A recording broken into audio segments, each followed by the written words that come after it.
YouTube channel अमर पंछी food world को तर्फबाट मैले बेसिक कुकिङ सुरु गरेकी छु। यस बेसिक कुकिङको मार्फतबाट म हजुरहरुलाई हामीले दैनिक जीवनमा खाने परिकारहरू छिट्टो समयमा नै घरमै पाइने सामग्रीहरूबाट कसरी मिठोसँगले बनाउन सकिन्छ भनेर सिकाउँछु। यसै सिलसिलामा आज म हजुरहरुलाई एकदमै हेल्दी तरिकामा कम तेल हालेरै एकदम मिठोसँगले एग थुक्पा बनाएर देखाउँदै छु। त्यसको लागि मैले यस्तो खालको नुडल्सलाई लिए 50 ग्राम। त्यसका साथसाथै हामीलाई चाहिन्छ 2 वटा अन्डा, एउटा कागती, गाजर 25 ग्राम, क्याप्सिकम 25 ग्राम, प्याज एउटा, गोलभेडा एउटा, रातो र पाकेको वाला लिनुहोला, हरियो खुर्सानी चाहिँ 2टा लिए। त्यसका साथसाथै म हजुरहरुलाई के भन्न चाहन्छु भन्दाखेरि यो तरकारीहरू चाहिँ हजुरहरुले घरमा जे छ त्यही युज गर्न सक्नुहुन्छ। यो सबै चाहिन्छ भन्ने छैन। मैले चाहिँ तेल 2 चम्चा लिए, केचप 1 चम्चा, मरिचको पाउडर चाहिँ हामीलाई 1 पिन्च जति चाहिन्छ, नुन आधा चम्चा, सोया सस आधा चम्चा, कर्न स्टार्च अथवा हजुरहरुसँग छैन भने मैदा 1 चम्चा पनि युज गर्न सक्नुहुन्छ। कर्न स्टार्च युज गर्दा पनि फरक पर्दैन, मैदा युज गर्दा पनि फरक पर्दैन। साथसाथै मैले यहाँ चाहिँ बन्दा 25 ग्राम, लसुन चाहिँ 10 ग्राम जति यसरी चप गरेँ र यो हरियो सिमीलाई पनि राखेँ 10 ग्राम। सुरुमा हामीले एउटा कचौरामा यो कर्न स्टार्चलाई आधा कप पानीसँग मिलाउनु पर्छ। यो राख्यौँ भने चाहिँ हामीले चाहिँ थुक्पाको टेक्सचर एकदमै बाक्लो पाउँछौँ र एकदमै टेस्टी पनि हुन्छ। यसलाई सुरुमै हामीले तयार गरेर राख्नुपर्छ। त्यसपछि एउटा प्यानमा मैले यसरी आधा लिटर पानीमा 1 चम्चा तेल र 1 पिन्च जति नुन राखेर उमालेँ। यसरी उम्लिसकेपछि चाहिँ यसमा म नुडल्स बोइल गर्दैछु। यो थुक्पा बनाउने नुडल्स चाहिँ हजुरहरूले जुनै ठाउँमा पनि सजिलै भेट्न सक्नुहुन्छ। 2 मिनेट बोइल गरिसकेपछि अब यसलाई चाहिँ मैले ग्यास अफ गरिदिएँ। अब यसबाट चाहिँ पानी म निकाल्न जाँदैछु। हजुरहरूले जुनै नुडल्स युज गर्नु भए पनि हुन्छ। अब यो नुडल्स चाहिँ एक अर्कासँग नटासाउनुको लागि चाहिँ म थोरै तेल हाल्न जाँदैछु। यसो गर्यौँ भने नुडल्स चाहिँ एक अर्कासँग टाँसिदैन र टेक्सचर पनि एकदमै राम्रो बन्छ।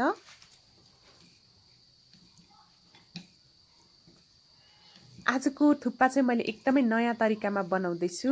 हजुरहरूले मेरो च्यानल सब्स्क्राइब गर्नुभएको छैन भने सब्स्क्राइब पनि गर्नुहोला। आजको यो थुक्पा चाहिँ मैले यसरी एउटा बाक्लो बिड भएको यसरी डेक्चीमा बनाउँदैछु। हजुरहरूले कराईमा वा जेमा बनाउँदा पनि हुन्छ। तेल तातिसकेपछि 2टा अन्डालाई मैले यसरी फोरेँ, साथसाथै नुनलाई राखेँ, थोरै मरिचको पाउडरलाई पनि राख्न जाँदैछु। मैले सेतो मरिचको धुलो राखेँ, हजुरहरूसँग छैन भने कालो मरिचको धुलो हाल्नु भए पनि हुन्छ। यो 1 मिनेट जति यत्तिकै राख्नुहोला सानो आँचमा। करिब 1 मिनेट पछि चाहिँ मैले यसलाई यसरी स्क्रैम्बल गर्दैछु। एकदमै कम तेलमा म यो थुक्पालाई तयार गर्दैछु हेल्दी तरिकामा। हजुरहरूले भेज बनाउनुहुन्छ भने चाहिँ यसरी अन्डा नराख्दा पनि हुन्छ, सेम प्रोसेस हो अरू सबै। त्यसपछि मैले अघि कर्न स्टार्च र पानीको जुन मिक्सचर बनाएकी थिएँ त्यसैलाई राखिदिएँ। हजुरहरूले मैदा र पानीको मिक्सचर राख्नु भए पनि हुन्छ। त्यसपछि मैले भेजिटेबल्सहरूमा बन्दालाई राखेँ, हरियो सिमीलाई राखेँ र यसरी लसुनलाई पनि राखेँ। एकचोटि चाहिँ हामीले यसलाई राम्रोसँगले मिक्स गर्नुपर्छ। ग्यासको आँच अलिकति हेरेर राख्नुहोला, मिडियम आँचमा। यो डढ्न पनि सक्छ हामीले थोरै तेल युज गरेको भएर। त्यसपछि अरू भेजिटेबल्सहरू पनि थप्न जाँदैछु। मैले गाजरलाई राखेँ, साथसाथै हरियो खुर्सानीलाई राखेँ, अनि यो रातो खुर्सानीलाई राखेँ, क्याप्सिकमलाई राखेँ, प्याजलाई राखेँ। साथसाथै हामीले थुक्पा बनाउँदाखेरि चाहिँ कागती चाहिँ छुट्याउनै हुँदैन, कागतीले एकदम स्पेसल फ्लेभर दिन्छ। त्यसपछि सोया ससलाई पनि राखेँ मैले यसरी। थोरै केचपलाई पनि राख्न जाँदैछु। केचप छैन भने टोमेटो सस वा चिल्ली सस पनि युज गर्न सक्नुहुन्छ, एकदमै राम्रो टेस्ट दिन्छ यसले। नुन पनि हालिदिएँ मैले आधा चम्चा, नुन स्वादअनुसार राखेँ मैले। राम्ररी एकचोटि यसलाई अब हामी मिक्स गर्छौँ।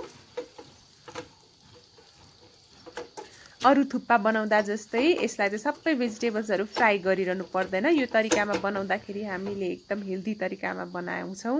त्यसपछि मैले ठ्याक्कै 2 कप जति पानीलाई राखेँ। हजुरहरूलाई धेरै झोल मन पर्दैन वा बाक्लो झोल मनपर्छ भने चाहिँ 1 कप र आधा कप हाल्न सक्नुहुन्छ। मैले चाहिँ ठिक्कको कपबाट 2 कप जति पानी हालेँ।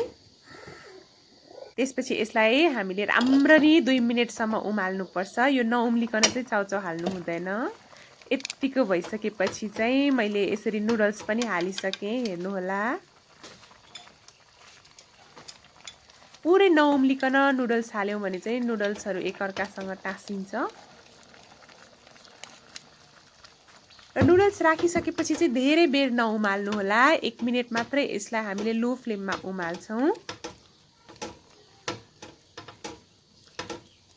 यो तरिकाबाट बनाउँदाखेरि चाहिँ हजुरहरूले 5 मिनेटमा नै सजिलैसँगले बनाउन सक्नुहुन्छ। र लगभग यो रेडी भइसकेको छ। मैले ग्यास अफ गरेर हजुरहरूलाई सर्भ गरेर पनि देखाउँदैछु। एकदम खाउँ लाग्दो बनिसकेको छ र यसको झोल पनि एकदम बाक्लो बनेको छ। हामीले कर्नस्टार्च पनि युज गरेका थियौँ। आजको रेसिपी मन पर्यो भने भिडियोलाई लाइक, कमेन्ट र सेयर गर्न नबिर्सिनुहोला। साथै मेरो च्यानल अमर पन्छी फुड वर्ल्डलाई सब्स्क्राइब गरिदिनु होला। Thank you so much for watching.